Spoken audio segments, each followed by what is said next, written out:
I have a question for you. What is your process to convert a prospect to a client? And I don't care where the prospect comes from, whether it's a referral from a client, a COI, webinar, networking, whatever. When somebody enters your world seeking help, seeking guidance, what's your approach? Because if you're using a methodology that's 20 years old, I will guarantee you that you are losing opportunities and not winning enough in that battle from prospect to client. Let me explain. Typically, what advisors have done for decades is that when they get somebody, the first thing they want to do, they want to bring them in the office, which in these days is probably more a conversation, either via Zoom or via phone call.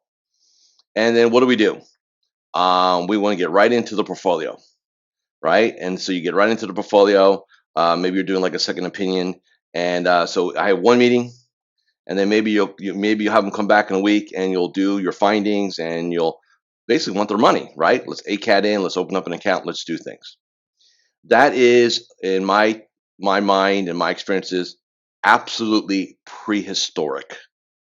You might as well get on a dinosaur and ride that around too, like Fred Flintstone. That is not elegant. It is counterproductive, and it is not best practice. So what I'm going to do, and we're not going to, this is like an 8-hour training, so we're not going to do that obviously in this episode. What I want to do with you is just kind of give you an overview of how it needs to look in the 21st century. So first off, every new relationship, and again, I don't care where they show up, referral, COI, website, search, doesn't matter. Everything starts with an introductory phone call or Zoom. Even if you're in a situation where you can have prospects come to your office physically, we do not do that first. The first thing we want to do is we want to connect with them. And the way we connect with them is we do what we call an intro call or intro Zoom. Now, why do we do that? A couple different reasons. Number one is we need to make sure we like the person, right? There's rapport, there's commonality. They're not a jerk, right? And that's what we're going to do. And then what we're also going to do in an intro call is just find out their situation. We're not going to pitch. We're not going to promise, right? We're not going to make any recommendations. What we're going to do is seek understanding, right? So what brings us together today? Tell me a little bit about your background. Tell me about your investing history. Tell me about your current relationship with an advisor. Have you worked with an advisor before, right? You're just getting landscape, right? And what's good about this, because here's some advisors are good salespeople, right? Most aren't. This process takes all that away, right? So the first thing you're going to do is just settle in. You're trying to figure you've got rapport. You want to find out their issues. We call them their needs, their wants, and their wounds, right? What's going on, okay? We do that first. Under the premise that is a positive experience, and you both, hey, this is good, there's needs, I feel good. The next thing we're going to do is bring them for a next offer is a consultation. So intro call, right, which is always complimentary, 20 to 30 minutes. Next is a consultation, investment consultation, planning consultation, second opinion consultation, whatever you want to call it. That's going to be 60 to 90 minutes. You could do that paid or unpaid. I prefer paid, and I'll explain why in a little bit. So this is where you're going to have them bring all their stuff, right? Their tax returns, their statements. Maybe you have them do some forms, some worksheets like balance sheets, net worth, whatever you're going to do, right? Fact finder. Then you do what you do there, okay? That's what you do. The reason why I want it paid, and when I say paid, most of my clients will charge plus or minus $500 for that consultation. Why do we do that? Two reasons. Number one, it will show you who's serious from a prospect perspective. Number two, if they're not willing to pay you for your time and your expertise in a consultation, what makes you think they're going to pay you $5, $10, $15, $20,000 to manage their money and be their financial planner? What makes you think that? You can't get this. What makes you think you're going to get that? See, the old model was what? I'm going to give you all my intellectual property. and then I'm going to hope you're going to do business with me. Isn't that how we did it? Right? It's wrong. What we want to do is we want to get a paid consultation, right? And here's the frame on it. So in the introductory call, I'll say, look, here's our next step. Our next step is we do a planning consult. I charge $500 for a consult, right? And what's going to happen is we're going to get clarity on your situation, really deep clarity on what has to get done, right? That is the entire basis of our relationship. It does not make you a client. It's just a little project next step, right? So we're always going to be doing that. Consultation goes well. Now it's about, okay, here's what we need to do. Maybe you need to do a financial plan. Maybe you need to look at their current portfolio and run a risk analysis on them, right? Or figure out what their portfolio needs to be. Maybe they need a estate plan. I don't know what they need, right? You're going to figure that out in the consult. Then we go to the next part, which is the project. So intro call, consult, project. Project is definitely paid, right? So if you're going to do an analysis, if you're going to do a financial plan, if you're going to tear apart their portfolio and come up with recommendations, you're going to charge a project fee for that. Inside of the consultation, what we say is, hey, look, here's our next step. Next up, I recommend we do a financial plan. My fee on that's going to be this for that project. That is the entire nature of our relationship. We're not looking for ACAT money in. We're not looking to do any of that. We're going to do the project, right? So think about this. Little step, intro call freebie, right? Everybody gets one of those, just qualifying. Consult, paid. Now, if you're in a situation where you can't charge for that, then obviously you're going to do it unpaid, right? Understand. But I really prefer it paid. Little test, right? So let's say day one, intro call.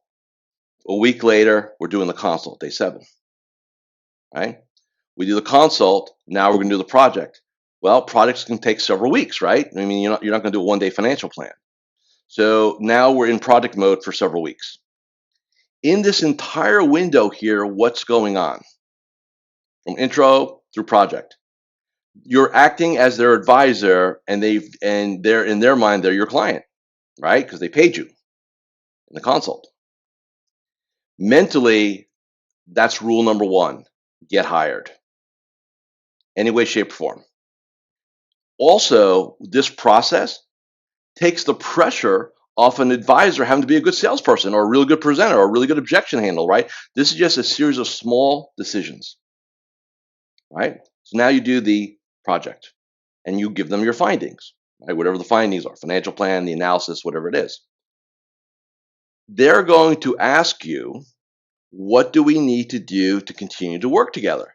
And that's what you want. You want the prospect / client at this point to come to you and say, hey, what do we need to do to work together? And now they're asking you, to qualify to stay together. Now, why is that the case? Because if you think about it, human beings will do more not to lose something they already have than to potentially gain something they currently don't have, right? So the fact is that you've been in the world for several weeks now, right? And if you're doing a planning project, there's some back and forth, fact finders, Q&A, clarification, information, all that, right? Then you go over it, then you're going to do your findings. They value all that. Otherwise, they wouldn't pay for it. See, that's the other thing. You're doing free financial planning with the hopes of getting the portfolio. That prospect doesn't have skin in the game. And you wonder why, even if you have a client, and I don't want to go off the reservation too much on this topic, but if you have clients and you can do financial planning and you believe in financial planning, but you're gifting it, that's a huge mistake. They need to have an economic skin in the game. Otherwise, you don't get information back, you don't get fact finders back, none of that, right? And it just, what would be a positive value add experience now becomes a toleration. And that's not what we want. Okay? So we want to be very, very clear on that. So then like I said, on the back end, we now go ahead and they'll ask, and then we lay out how we want to get paid, right? Whether we work on a retainer basis, retainer AUM basis, whatever your model is, right? That's up to you. But if you look at how we've laid this out, what do you notice? Number 1, I've got a series of small decisions. Number 2, I've got time. I'm going to be from intro call to finding and having that conversation. Could be 4 weeks, 6 weeks, 8 weeks, who knows, right? Isn't that better than having a meeting with somebody, bring them in your office and saying, here's what we need to do. You need to open an account. Our fees 1%, 1.5, whatever. And it's a big decision, right? You're making them make. So think about this. I have them do let's keep simple math here. Consult a $500 decision, and let's say financial plan's 5,000, or the project's 5,000, a $5,000 decision. Versus we talk, we meet, give me your $2 million, or give me your $1 million, or give me your life savings, give me all the money you have, right?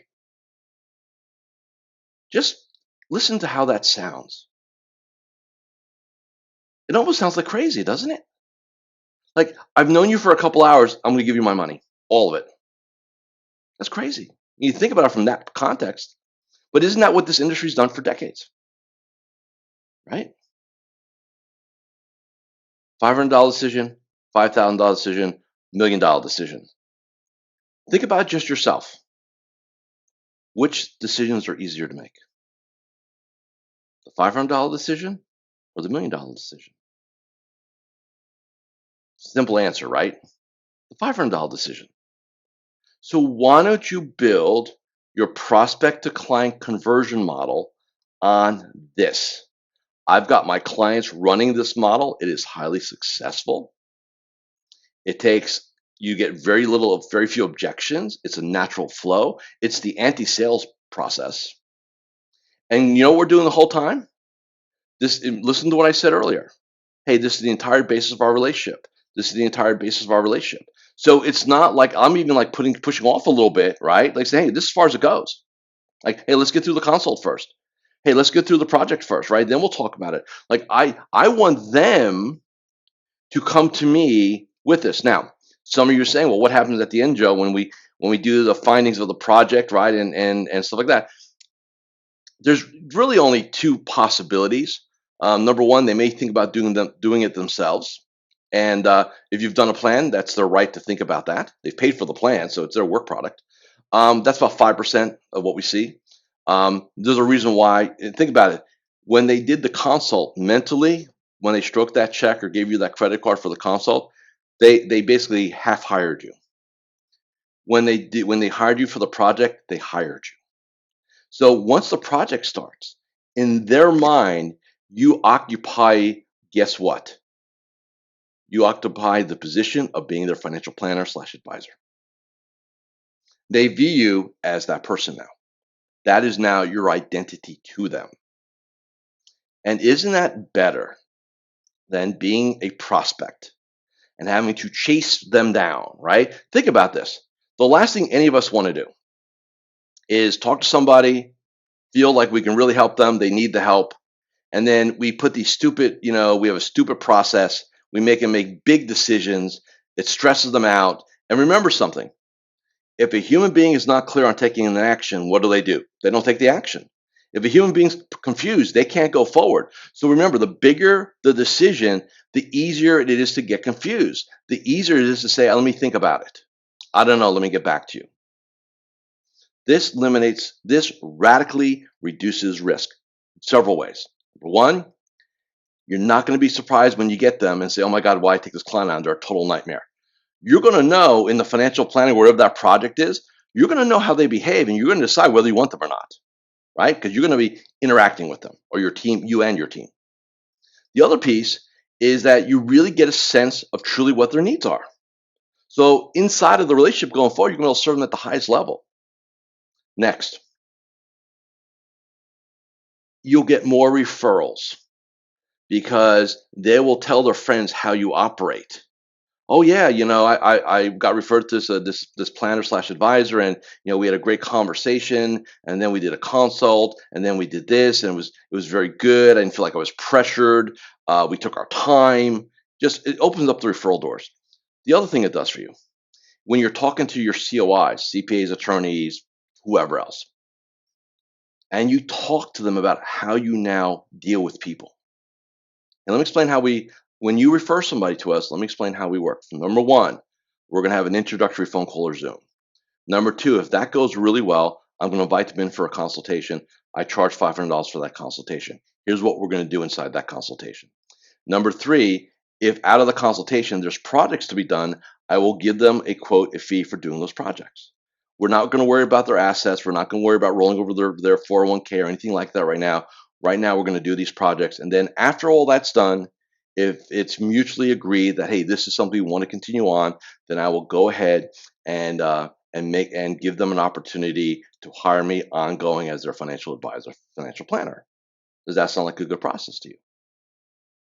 And that's going to make that other professional feel very comfortable, because what's the biggest fear a CPA has, an attorney has, anybody who refers you?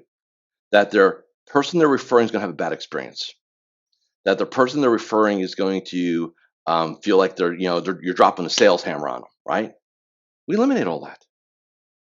This model is one of attraction, not one of sales. All right. So I hope that makes sense for everybody. I wanted to just lay this out. I know we haven't talked about this on the show for a while, but I want to lay this out. And by the way, whether you're seeing this works, COVID, pre-COVID, post-COVID, this works, right? Works in all modalities. We've already tested it with a couple hundred advisors, so this is not some concept. This is going on today. This is the future of how we're going to do prospect to client conversions. I hope this makes sense. Lastly, there's a link below. We are doing a business planning conference in December. If you do not have a process to put your 2021 game plan together, it's going to be one of the most important plans you put together in a long time, because of coming out of COVID. Like, what's your game going forward?